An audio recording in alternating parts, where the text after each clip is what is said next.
A popular DNR live camera is back, giving you an up-close view of bald eagles. Who doesn't love to look at bald eagles? Yeah, this is a new camera you're taking a live look at there, and it's a new angle that launched today by the Minnesota DNR. Viewers now have an improved view of an eagle's nest near the Mississippi River down in the Twin Cities. This was earlier. I think we've got there it is. All right, so this is not live.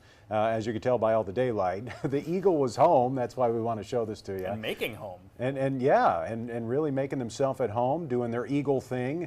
The popular wildlife camera follows a pair of bald eagles during their breeding season. The eagles will usually have 2 or 3 eggs by mid-February.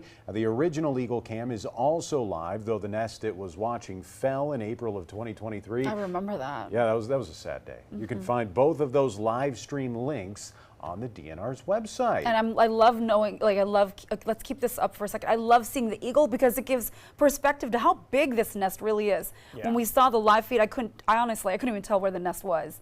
And so to see the eagle in it, this is a very big nest. I didn't know that they laid eggs in February. I didn't either. That's ridiculous. It's so cold. Right. It's talking about how big it is. You look at that and be like, how did an eagle or anything build that? Yeah. It's amazing.